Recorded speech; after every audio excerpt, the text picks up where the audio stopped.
Bonsoir. Je suis Haute-Seine et je suis donc ici, je pense essentiellement pour mon dernier livre, mon dernier roman, Une toile large comme le monde, qui met en scène des personnages qui vont converger vers une panne mondiale d'Internet, et notamment en s'attaquant à l'aspect matériel d'Internet, comme ça a été dit, étant donné que Internet est un désastre écologique et on ne le sait pas forcément. Le texte que je vais vous lire maintenant s'appelle tout simplement La génératrice. Je suis née d'une lenteur infinie, de millions d'années de mouvements intraplanétaires millimétriques. J'ai parfois subi la pression de mes ancêtres, parfois récolté à la surface les miettes d'une entité contemporaine. Je suis née de broyage et d'écoulement, de hasard et de chaos. J'ai été amalgamée, compactée. Il m'arrive de remonter vers la lumière, de percer l'écorce poussée par mes congénères. Je ne choisis pas vraiment, j'appartiens à une masse. Nous sommes une et multiples, fragmentables à souhait. Il nous arrive de nous écrouler, de faire scission en un claquement de doigts. Ça pose des problèmes aux êtres qui vivent sur cette planète et qui, eux, sont organiques, périssables, non détachables. Si je me compare à eux, je suis immortelle. Je me reforme simplement à souhait. Je rends des services aussi. On me détache, on me ramasse, on me jette, on me dépose. On a bâti des religions pour moins que ça. Tu es pierre et sur cette pierre je bâtirai. Je crois qu'elle aime bien ça, l'espèce dominante en ce moment. Bâtir. Pas un jour sans qu'il ne décline le mot à toutes les sauces. Bâtir une ville, un empire, ensemble, des relations, des châteaux en Espagne. Mais je m'égare. Un jour pour moi n'est rien, mais il y a cet instant où on m'extrait de mes semblables. Nous sommes des milliers à être arrachés, nous sommes recomposés non loin de là, taillés, puis calés en strates séparées de chaux. Cela nous conforte, cela nous maintient. Ainsi alignés, nous composons une nouvelle structure qui relie les deux montagnes auxquelles nous appartenions. Ils appellent ça un viaduc, et c'est beau à en croire leur fierté, leur réaction. C'est aussi utile. Bientôt des véhicules sur rail ou sur roue profitent de notre soutien. Bientôt ces êtres humains dont l'espérance de vie est si infime peuvent voyager plus loin. Nous assistons à leur va-et-vient, à leur rencontre. Naissent des drames et des projets, des sociétés. Bientôt la ferme familiale qui profitait des premiers rayons de l'aube et de l'ombre bénéfique de la montagne en fin de journée, j'en ai joui moi-même, n'est plus isolée. Bientôt l'enfant ira faire ses études en ville. Je m'aperçois que mon petit déplacement, que je n'ai certes pas choisi, modifie les relations. Des nouveaux visages pénètrent la vallée, certains avec des costumes plutôt inappropriés.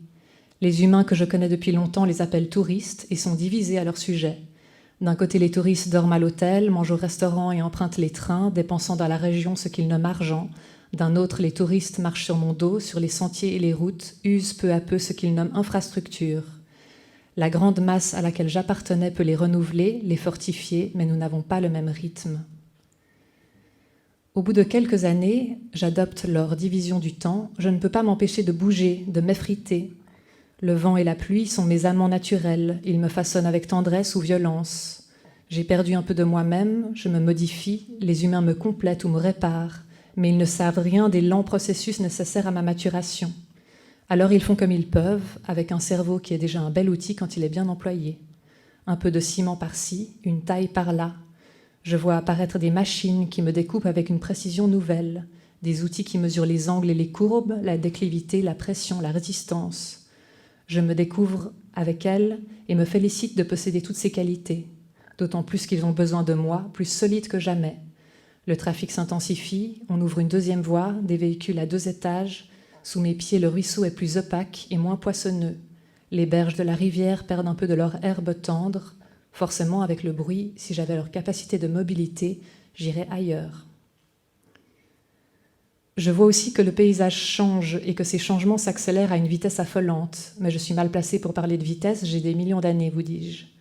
Après avoir servi dans les bâtiments, les sentiers, les roues des chars, je suis remplacée. Le métal est plus malléable, le goudron plus confortable. Tous conviennent mieux à leurs besoins. Je peux encore servir sous forme de sable, mais alors ils m'amalgament avec des choses que je ne peux tolérer, et c'est là que je disparais tout à fait. Jamais plus je ne serai collable, jamais plus je ne m'agglutinerai.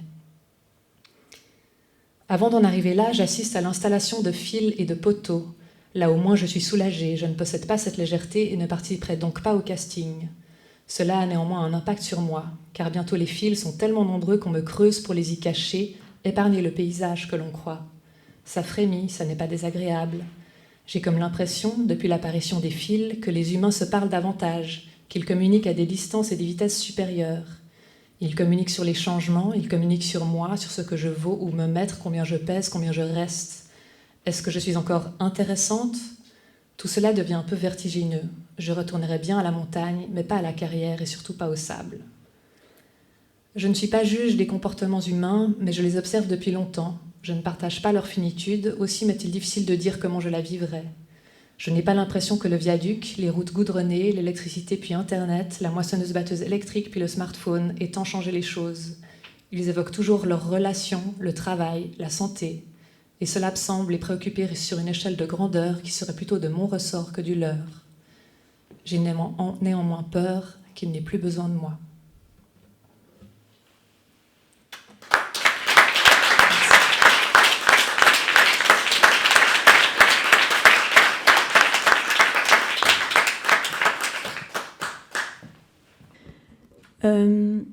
Je pense que pour moi, l'écriture est très intimement liée, effectivement, comme on l'a entendu, à un rapport sensible au paysage et que le paysage me pousse depuis de nombreuses années à prendre la plume. Alors après, ça s'est traduit par différents types de textes ou romans, mais je crois que je n'ai pas fini de creuser cette matière parce que je dois au paysage des moments, des instants inouïs de contemplation, de fulgurance comme ça. Donc, heureusement qu'il y a l'écriture. Et là, pour ce soir, mon texte s'appelle « Dernière volonté ».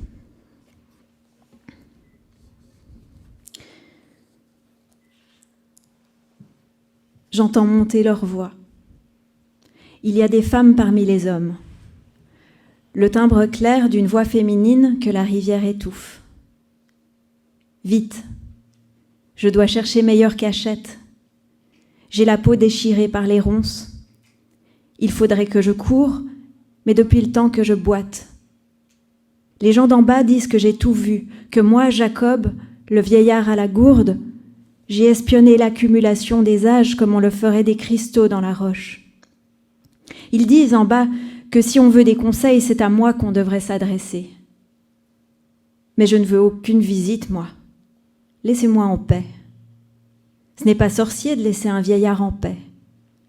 Qu'il continue de s'inquiéter de moi, soit, mais ne me demandez pas de m'inquiéter pour vous. Débrouillez-vous. À chaque ère, ses rêves et ses terreurs.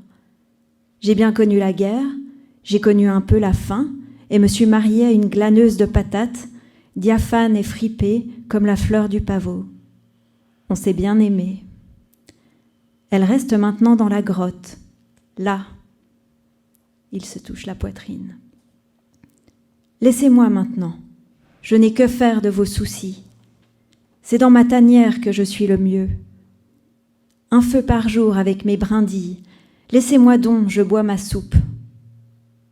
Pourtant, il a l'oreille légèrement frémissante. Du monde arrive d'en bas. Sur la nouvelle petite route macadamée résonnent les sabots. Non, s'il vous plaît, n'approchez pas. Laissez-nous, on est bien sur ces hauteurs. Si vous saviez la vue que j'ai chaque matin, l'ocre de la chapelle au point du jour, on croirait à une oraison. Que je l'aime, ma chapelle. C'est elle qui me redresse matin après matin. Elle est désaffectée. Elle a même été profanée, quelques vitraux brisés. Qu'importe. Je la vois. On dirait la Vierge à l'enfant, douce et délicate, perchée sur un minuscule replat à 2 centimètres du vide. Je distingue tout cela. J'entends parfois sa cloche à mon esprit, on dirait des rires enfantins au fond de la vallée. N'approchez pas du berger. Vous vous suivez comme des idiots dans les lacets de la route neuve, votre carriole lestée de fatras, de bijoux, d'apparats. cette ombrelle ridicule au bras du riche, s'il cherche l'ombre, qu'il la trouve ailleurs, en ville. Ne montez pas. Ici, c'est chez nous, le royaume des bêtes. Elle, tapis derrière moi. Je suis le bon sauvage. C'est ça que vous croyez.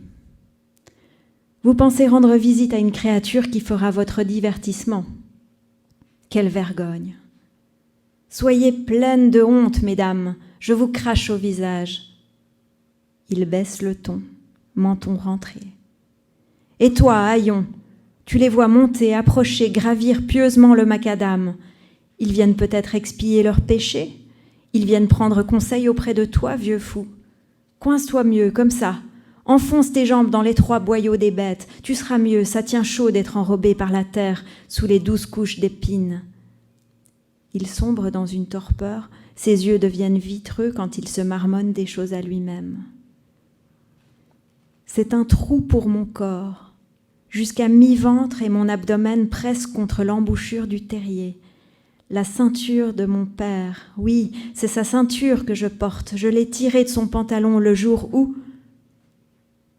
Je l'ai tirée hors des nombreux passants du pantalon de velours. Le corps du père a bougé, roulé un peu sur le côté.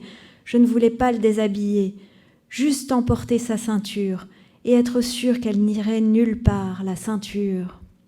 C'est à moi qu'elle revenait, et pas à ceux d'en bas quand ils réclameraient le corps. C'est ça qu'ils font quand ils montent ceux d'en bas. Ils pillent, ils s'approprient, ils disent « On l'a vu les premiers, c'est à nous ». Ils rameutent quelques hommes, de l'argent, des machines, et ils viennent un beau jour et ça fait du bruit toujours. Le troupeau me cherche du regard pour savoir comment je sens les choses. Je regarde mes bêtes incrédules. Elles ont du flegme, les brebis surtout, le flegme de l'innocence. Elles n'ont pas les sens dérangés, je crois. Moi, haillon, on me traque et on veut me consulter. Je leur dis de rentrer chez eux. Qu'est-ce qui peut bien les attirer ici? Je sens qu'ils viennent toujours plus près de nous, comme s'ils nous rabattaient. L'espace, c'est une histoire terminée. Les grands espaces indomptés résident désormais dans la tête des vieux et des vieilles patriarches et matriarches, dans le regard de la Vierge à l'enfant. Mes yeux à moi sont injectés de sang. Agathe. Qu'ils viennent, je leur cracherai au visage, je tracerai des cercles à leurs pieds avec le bout de mon bâton, des spirales, des ténèbres pour qu'ils prennent peur et s'enfuient en hurlant que la montagne est hantée. Je vais la leur hanter, la montagne, pour qu'ils nous fichent enfin la paix. Je n'aime pas quand ils viennent. On dirait qu'ils vont au musée voir des œuvres et s'extasient béatement. Toutes les croyances éclatent dans la poitrine de ces dames et ces chercheurs qui furent autrefois pourtant des enfants lucioles. Je me mouche. Tu te mouches aussi, lecteur. Mouchons-nous ensemble, comme si on chantait. On est si nombreux à chercher les grottes de la beauté, les plaines et les plateaux de l'abondance. Regarde l'aigle, le gypaète. Ils sont nombreux à s'élever dans les airs pour fronder la petitesse et quêter l'instant où le plumage frémira, porté par un courant ascendant. Je voudrais de la compagnie, quelquefois, à petite dose et sous forme presque invisible, murmurante. Quand ces visiteurs retrouveront l'espace, ils devront changer. Ils deviendront changés. Ils seront de nouveau le petit garçon et la petite fille d'avant. Une brillance dans leur regard apparaîtra fulgurante. Mais ils vont s'entre-déchirer. Ce sera à qui aura eu la plus grande brillance, c'est-à-dire, traduisons, ambition. C'est un désert sur leur visage que l'âme n'occupe plus. Tandis que s'échafaudent les plans les plus calamiteux, l'âme vient se nicher sous le faîte sombre de la chapelle avec la pluie tambourinante. L'âme se protège et reconnaît ses abris. Elle attend que la conscience s'aperçoive de sa disparition et revienne la chercher dans la nuit la plus noire et trouble d'une vie, la nuit de toutes les faillites. Suffit. Il laisse aller sa joue contre la terre. Une senteur de résine fait venir une sorte de larme, et à cet instant, Il voit la chapelle embellie par une percée de soleil qui passe l'échancrure entre la tour et la haute cime rocheuse. L'art est né des coïncidences comme celle-ci, les éboulis dans le cœur, formés par les échos de l'âme et du paysage. Je suis si vieux, si ridé, si fripé, et dire que mes lèvres noires ont baisé maintes fois les lèvres en mousseline d'une femme aimée pour l'éternité. Moi, Jacob, il me reste une sensation d'amplitude. Un jour, j'ai flotté dans la galaxie, baignée d'une lumière nocturne. C'étaient les nocturnes. Des scintillements effleuraient mes paupières closes, je flottais dans l'espace, et quand il m'arrivait de toucher la paroi, je rebondissais. C'était la chaude apesanteur intérieure et les étoiles sous la peau de ma mère, rien que pour moi. Comme tout le monde, j'ai connu cet état liminaire, ineffable, ce paradoxal sentiment d'espace, alors que je me trouvais confinée dans un ventre de femme, sanglée dans le coffre mou de ma mère. D'où je viens, c'était le pays étoilé. Il fallait tout récapituler, la mémoire plurimillénaire, âge de glace et âge de pierre. J'étais tout à la fois, et la voie lactée que j'apercevais en continu depuis cette cachette, et le champ du dehors. Joyau naturel, personne ne pourrait y porter atteinte. Ma vie a avancé de bousculade en amertume, d'une guerre à l'autre, d'un baiser à l'adieu.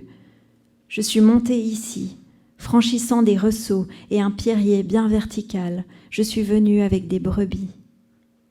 Et ma vie a continué près d'un ruisseau. C'est ici que j'ai pris de l'âge sans avoir besoin de miroir pour le vérifier. Mais la journée, autour, est une forme d'ivresse qui me porte. Chaque brandon, quand le soleil repasse derrière l'éperon rocheux, je sais que ma vie ne tient qu'à un brandon. Tout le reste me surpasse et me traverse à force de contemplation. Il n'y a rien de plus beau que cet instant flambé entre le soleil et la montagne, comme une caresse de la nature, un au revoir, jamais un adieu. Et la fumée du feu montante. Je ne me suis pas dépêchée de vieillir, c'est le temps qui m'a rattrapée. Face à face, deux vieux brigands en duel, Jacob et le temps. Moi, haillon, avec 2 larmes sur la peau crocodile, 2 larmes qui ont éclaté dans les mottes fraîches d'un territoire. Des signes n'avaient fait que présager sa mutilation. Ça y est, je vois monter les machines. Les gens arrivent par ballots décidés, le train tousse, les gens sortent en montant la pente raide. Le pays les attire, on dirait des guêpes sur une pêche. Maintenant, on doit partager l'espace. Je ne veux pas. Ô pays, mon âme, il gratte avec son bâton. À la brunante, je tire un coup de fusil. Mais les silhouettes bien décidées n'ont que faire de mon vieux fusil. Jacob, vieux fou, tu fais mieux d'aller te coucher et d'attendre qu'on te transporte en bas comme autrefois le père. Mais non! Je remets des cartouches et je tire dans le soir, une envolée de corbeaux terrible dans les sapins noirs. J'aimerais bien que toute la faune aille cracher sur le crâne des humains et déféquer sur le chignon de ces dames. Viens, Gypaète, toi, mon oiseau totem, tu te fais attendre. Pourquoi ? Je risque de perdre patience, m'énerver, je colle mes lèvres au goulot de ma gourde. Partez, partez, foutez-nous la paix.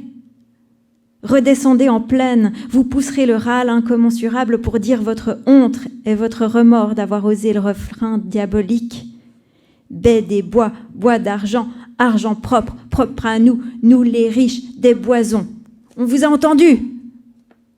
Repartez donc sur la pointe de vos pieds, contrits, comme si vous aviez enfin saisi qu'ici est un territoire vierge que ni l'homme ni la femme ne méritent.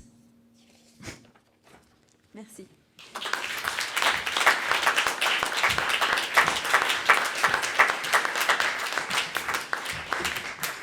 Bonsoir, mon nom est Jérôme Mézot. Je me suis intéressé à ces thématiques environnementales, notamment dans une chronique de de l'affrontement entre les militants écologistes et les milieux immobiliers, on peut dire, dans les Alpes suisses, qui s'appelle Au Val des Loups, qui est paru en 2015, et dans un roman plus récent, absolument moderne, qui porte sur les 30 Glorieuses. Le texte que je vais vous lire ce soir n'a pas de titre, mais vous comprendrez pourquoi. Tribunal de district de Martigny-Ville, République et canton du Valais, devant Pierre Morand, greffier assermenté, déposition numéro 124. Ce 30 septembre 1911, devant le tribunal de district, dans le cadre du litige Veufray-Reva, a déposé M. Veufray-Joseph, né en 1879, de Jean-Pierre et Mélanie, nés Landry, agriculteur chartier, domicilié à Salvanville, résident au hameau de Verneillat. Le susnommé a déclaré que le 24 juin 1911, peu après 8 heures, il véhiculait comme à son habitude les bagages d'un groupe de voyageurs anglais par la route internationale en direction de Salvan puis Chamonix. Au 32e virage, au lieu dit Le Biolet, son cheval s'est arrêté à cause de grosses pierres sur la route. Il a commencé à déblayer la voie quand est survenu en face le char à échelle de Reva Maurice, éleveur et transporteur domicilié à Salvanville.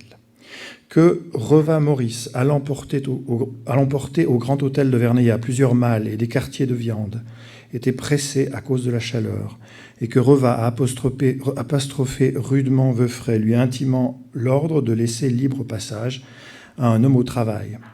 Qu'à ce moment, lui, Veufray, a tenté d'apaiser son concitoyen en arguant du fait qu'il ne perturbait pas le passage à dessein, mais dégageait la route de ses pierres.